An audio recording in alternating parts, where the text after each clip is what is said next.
Morning voice എന്ന അനുഗ്രഹീത പ്രോഗ്രാമിലേക്ക് ഏവർക്കും സ്വാഗതം. ദൈവനാമ മഹത്വത്തിനായി ഒരു ഗാനം നമുക്കിപ്പോൾ ശ്രവിക്കാം. ഭാവിയോർത്തു നീ ഭാരപ്പെടുന്നു, ചിന്താഭാരത്താൽ നീ വലഞ്ഞിടുന്നു. ഭാവിയോർത്തു നീ ഭാരപ്പെടുന്നു, ചിന്താഭാരത്താൽ നീ വലഞ്ഞിടുന്നു. സമർപ്പിക്ക നിന്റെ ഭാരങ്ങൾ, ചുമക്കുവാൻ നാഥനുണ്ടല്ലോ. സമർപ്പിക്ക നിന്റെ ഭാരങ്ങൾ, ചുമക്കുവാൻ നാഥനുണ്ടല്ലോ. കരുതുന്നവൻ കർത്തനല്ലയോ, കാക്കുന്നവൻ കരുത്തനല്ലയോ. കരുതുന്നവൻ കർത്തനല്ലയോ, കാക്കുന്നവൻ കരുത്തനല്ലയോ. ഇന്ന് വചനത്തിൽ നിന്ന് നമ്മോട് സംസാരിക്കുന്നത് കർത്താവിൻ്റെ ശ്രേഷ്ഠദാസൻ വിനോദ് തോമസ് കോട്ടയം. പ്രാർത്ഥനയോടെ ധ്യാന ചിന്തകൾ നമുക്ക് ശ്രവിക്കാം. ദൈവനാമത്തിന് മഹത്വം. മോർണിംഗ് വോയിസിലൂടെ ദൈവവചനം ശ്രവിക്കുന്ന എല്ലാ ബഹുമാന്യ സ്നേഹിതർക്കും ലോകരക്ഷിതാവായ കർത്താവായ യേശു ക്രിസ്തുവിന്റെ നാമത്തിലുള്ള ഹൃദ്യമായ പ്രഭാത വന്ദനം. പത്രോസിന്റെ 1-ാം ലേഖനം അതിൻ്റെ 1-ാം അധ്യായം 18-19 വാക്യങ്ങൾ നമുക്ക് വായിക്കാം. വ്യർത്ഥവും പിതൃപാരമ്പര്യവുമായുള്ള നിങ്ങൾ നടപ്പിൽ നിന്ന് നിങ്ങളെ വീണ്ടെടുത്തിരിക്കുന്നത് പൊന്നെ വെള്ളി മുതലായി അഴിഞ്ഞു പോകുന്ന വസ്തുക്കളെ കൊണ്ടല്ല, ക്രിസ്തു എന്ന നിർദോഷവും നിഷ്കളങ്കവുമായ കുഞ്ഞാടിന്റെ വലിയ രക്തം കൊണ്ടത്രേ എന്ന് നിങ്ങൾ അറിയുന്നുവല്ലോ. ഈ വിശ്വാസികൾ അറിയുന്ന ഒരു കാര്യം ഓർപ്പിക്കുകയാണ്. എന്തുകൊണ്ടാണ് അവർ വിശുദ്ധജീവൻ നയിക്കേണ്ടത് എന്ന് പത്രോസ് അവരെ ഓർപ്പിക്കാൻ. ഒന്നാമതായിട്ട് നമ്മൾ കണ്ടു 17-ാമത്തെ വാക്യത്തിൽ ശരിയായിട്ട് ഓരോരുത്തൻ്റെ പ്രവൃത്തിക്ക് തക്കവണ്ണം ന്യായം വിധിക്കുന്ന ഒരു പിതാവുണ്ട്. അതുകൊണ്ട് അവർ പ്രവാസകാലം ഭയത്തോടെ കഴിച്ച് വിശുദ്ധജീവൻ നയിക്കണം.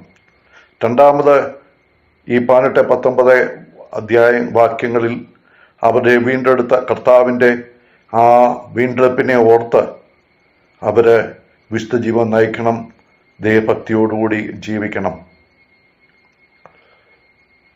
അവരുടെ വീണ്ടെടുപ്പിന്റെ ആ മഹത്വം അവരെ മനസ്സിലാക്കണം. എവിടെ നിന്നാണ് അവരെ വീണ്ടെടുത്തിരിക്കുന്നത്? എങ്ങനെയാണ് അവരെ വീണ്ടെടുത്തിരിക്കുന്നത്? 18-ാം വാക്യത്തിൽ നാം വായിക്കുന്നത്, ഭർത്തവും പിതൃപാരമ്പര്യവുമായ നിങ്ങളുടെ നടപ്പിൽ നിന്ന് നിങ്ങളെ വീണ്ടെടുത്തിരിക്കുന്നു. അവരുടെ പൂർവ്വകാല അവസ്ഥ വ്യർത്ഥവും പിതൃപാരമ്പര്യവുമായുള്ള ഒരു നടപ്പായിരുന്നു. അവരുടെ നടപ്പ് പിതൃപാരമ്പര്യം അനുസരിച്ചായിരുന്നു, ദൈവവചനപ്രകാരം ആയിരുന്നില്ല.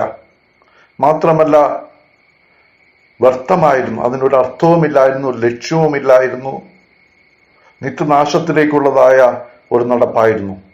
എന്നാൽ അവർക്ക് ലഭിച്ച ഏറ്റവും വലിയ കാര്യം അർത്ഥമുള്ള ദൈവവചനപ്രകാരമുള്ള ഒരു ജീവൻ നയിപ്പാൻ, വിശുദ്ധിയോടെയുള്ള ഒരു ജീവൻ നയിപ്പാൻ അവരെ സഹായിക്കുന്നത് അവരുടെ വീണ്ടെടുപ്പാണ്. നിങ്ങളെ വീണ്ടെടുത്തിരിക്കുന്നത് പൊന്നെ വെള്ളി മുതലായി അഴിഞ്ഞു പോകുന്ന വസ്തുക്കളെ കൊണ്ടല്ല. ഈ ലോകത്തിലെ ഏറ്റവും ശ്രേഷ്ഠമായ കാര്യങ്ങളാണ് പൊന്നെ വെള്ളി എന്നുള്ളത്. മാത്രമല്ല വീണ്ടെടുക്കുന്ന അടിമയ്ക്ക് വീണ്ടെടുപ്പിനായിട്ട് വില കൊടുക്കുവാൻ, അടിമയ്ക്ക് അതിനനുസരിച്ചുള്ളതായ വീണ്ടെടുപ്പ് വില കൊടുത്താണ് ഒരു അടിമയെ വീണ്ടെടുക്കുന്ന പൊൻവെള്ളി നാണയങ്ങൾ കൊടുത്ത് അവനെ വീണ്ടെടുക്കുകയാണ്. എന്നാൽ ഇവിടെ അങ്ങനെയല്ല. ഈ ഭൂമിയിൽ ലഭിക്കുന്ന ഏതൊരു വീണ്ടെടുപ്പിനേക്കാളും ഏറ്റവും ശ്രേഷ്ഠമായ ഒരു വീണ്ടെടുപ്പാണ് ഇവർക്ക് ലഭിച്ചിരിക്കുന്നത്. മാത്രമല്ല ഈ വീണ്ടെടുപ്പിൽ സാധിപ്പിക്കുവാൻ പൊന്നിനോ വെള്ളിക്കോ കഴിയുന്നതല്ല. ഈ ലോകത്തിലുള്ള ഒരു വസ്തുവിനെ കൊണ്ട് കഴിയാത്തതായ ഒരു വിലയേറിയ വീണ്ടെടുപ്പ് അവർക്ക് ലഭിച്ചിരിക്കുകയാണ്. നഷ്ടപ്പെട്ടു പോയ മനുഷ്യവർഗത്തെ വിലയേറിയ വീണ്ടെടുപ്പ് നൽകി ദൈവം വീണ്ടെടുത്തു. അതുകൊണ്ട് എങ്ങനെയാണ് അവരെ വീണ്ടെടുത്തത്? ക്രിസ്തു എന്ന നിർദോഷവും നിഷ്കളങ്കവുമായ കുഞ്ഞാടിന്റെ വിലയേറിയ രക്തം കൊണ്ടത്രേ. ഈ വീണ്ടെടുപ്പ് നടത്തിയത് കർത്താവായ യേശു ക്രിസ്തുവാണ്. കർത്താവായ യേശു ക്രിസ്തു ആരായിട്ട് മാറി എന്ന് ഇവിടെ പത്രോസ് പറയുകയാണ്. ഒരു കുഞ്ഞാടായിട്ട് മാറി. അല്ലെങ്കിൽ കർത്താവ് ഇസ്രായേൽ ജനം രാവിലെയും വൈകുന്നേരവും അവരുടെ പ്രധാനപ്പെട്ട യാഗങ്ങളെല്ലാം കുഞ്ഞാടിനെ അർപ്പിക്കുന്ന ആ സ്ഥാനത്തേക്ക് കർത്താവ് മാറി അവർക്ക് പ്രതിപകര യാഗമായി തീർന്നു. യോഹന്നാൻ പറയുന്നത് നമ്മൾ ശ്രദ്ധിക്കുന്നുണ്ടല്ലോ. ലോകത്തിന്റെ പാപത്തെ ചുമന്നൊഴിക്കുന്ന ദൈവത്തിന്റെ കുഞ്ഞാട്. ആ കുഞ്ഞാടായിട്ട് കർത്താവ് മാറി നമ്മളെ വീണ്ടെടുത്തു എന്നുള്ളതാണ്. അഥവാ നമ്മുടെ പാപത്തിന്റെ പരിഹാരം വരുത്തി, പൂർണ്ണമായ സമ്പൂർണ്ണ പാപപരിഹാരം വരുത്തി പൂർണ്ണമായ വീണ്ടെടുപ്പ്, എന്നേക്കുമുള്ള വീണ്ടെടുപ്പ് സാധിപ്പിച്ചിരിക്കുകയാണ്. അവനിൽ, അവന്റെ രക്തത്തിൽ അതിക്രമങ്ങളുടെ മോചനം എന്ന വീണ്ടെടുപ്പുണ്ട്. അതിക്രമങ്ങളെല്ലാം മോചിപ്പിച്ചിരിക്കുകയാണ്, പൂർണ്ണമായ വീണ്ടെടുപ്പ് സാധിപ്പിച്ചിരിക്കുകയാണ്. മാത്രമല്ല, ക്രിസ്തു തന്റെ രക്തത്താൽ വിശുദ്ധമന്ദിരത്തിലേക്ക് പ്രവേശിച്ച് എന്നേക്കുള്ള വീണ്ടെടുപ്പ് സാധിപ്പിച്ചിരിക്കുകയാണ്. അതുകൊണ്ട് ആ വലിയ വീണ്ടെടുപ്പ് ലഭിച്ചിരിക്കുന്നത് എങ്ങനെയുള്ള വീണ്ടെടുപ്പാണ്? ക്രിസ്തു എന്ന നിർദോഷവും നിഷ്കളങ്കവുമായ കുഞ്ഞാടിന്റെ വിലയേറിയ രക്തം കൊണ്ടത്രേ. ഈ വീണ്ടെടുപ്പിന്റെ വില ഏറ്റവും ശ്രേഷ്ഠമാണ്. ഈ രക്തം രണ്ട് പ്രത്യേകതകളാണ്. കുഞ്ഞാടിന്റെ വിലയേറിയ രക്തം, ഈ രക്തത്തിന്റെ വില നമുക്ക് കണക്കൂട്ടാൻ കഴിയുന്നതിലപ്പുറമാണ്, ആർക്കും കണക്കൂട്ടാൻ കഴിയാത്തതാണ്. അങ്ങനെയുള്ള വിലയേറിയ രക്തത്താൽ സാധിപ്പിച്ച ഈ വീണ്ടെടുപ്പ് ഏറ്റവും ശ്രേഷ്ഠമാണ്. അതിന്റെ വില ഏറ്റവും ഉന്നതമാണ്, വില നിർണ്ണയിക്കാൻ കഴിയുന്നതല്ല. മാത്രമല്ല, നിർദോഷവും നിഷ്കളങ്കവുമായ കുഞ്ഞാടിന്റെ കർത്താവായ യേശു ക്രിസ്തു അവിടെ നിർദോഷനായിരുന്നു, നിഷ്കളങ്കനായിരുന്നു. എന്നാൽ നമുക്ക് വേണ്ടി നമ്മുടെ കളങ്കങ്ങളും നമ്മുടെ ദോഷങ്ങളും നമ്മുടെ പാപങ്ങളും ഏറ്റെടുത്താണ് നമുക്ക് ഈ വീണ്ടെടുപ്പ് സാധിപ്പിച്ചത് എന്ന് ഇവിടെ പത്രോസ് ഓർപ്പിക്കുകയാണ്. അതുകൊണ്ട് നമ്മുടെ ഈ വീണ്ടെടുപ്പിന്റെ ശ്രേഷ്ഠത നമ്മൾ മനസ്സിലാക്കണം. ഈ വീണ്ടെടുപ്പ് കൊണ്ട് നമുക്ക് ഇപ്പോൾ എന്തൊക്കെ പ്രത്യേകതകളാണ് ലഭിച്ചിരിക്കുന്നത്? തീത്തോസിന്റെ ലേഖനത്തിൽ പൗലോസ് പറയുന്ന ഒരു കാര്യമുണ്ട്. ആ കർത്താവ് നമ്മളെ വീണ്ടെടുത്തിരിക്കുന്നത് എന്തിനാണ് എന്ന് 2-ാം അധ്യായത്തിന്റെ 14-ാമത്തെ വാക്യത്തിൽ പൗലോസ് പറയുന്നുണ്ട്. അവൻ നമ്മെ സകല അധർമ്മങ്ങളിൽ നിന്ന് വീണ്ടെടുത്ത് സൽപ്രവർത്തികളെ ശുഷ്കാന്തി ഉള്ളവർ സ്വന്തം ജനമായി തനിക്ക് തന്നെ ശുദ്ധീകരിക്കേണ്ടതിന് തന്നെത്താൻ നമുക്ക് വേണ്ടി കൊടുത്തു. കർത്താവ് നമുക്ക് വേണ്ടി തന്നെത്താൻ നൽകി നമ്മെ വീണ്ടെടുത്തത്, അധർമ്മങ്ങളിൽ നിന്ന് വീണ്ടെടുത്തത് സൽപ്രവർത്തികളിൽ ശുഷ്കാന്തി ഉള്ളവരായിരിക്കാൻ വേണ്ടിയാണ്. സ്വന്തം ജനമായിരിക്കുമ്പോൾ സൽപ്രവർത്തികൾ ശുഷ്കാന്തി ഉള്ളവരായിരിക്കാൻ വേണ്ടി കൂടിയാണ് നമ്മളെ കർത്താവ് വീണ്ടെടുത്തിരിക്കുന്നത്. മാത്രമല്ല, ഇതാണ് ഇപ്പോഴുള്ള അവസ്ഥയാണ്. എന്നാൽ ഭാവിയെക്കുറിച്ച് യെശയ്യാ പ്രവാചകൻ ഒരു കാര്യം പറയുന്നുണ്ട്.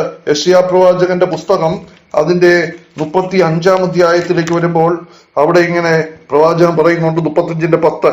അങ്ങനെ യഹോവയാൽ വീണ്ടെടുക്കപ്പെട്ടവർ മടങ്ങി ഉല്ലാസഘോഷത്തോടെ സിയോനിലേക്ക് വരും.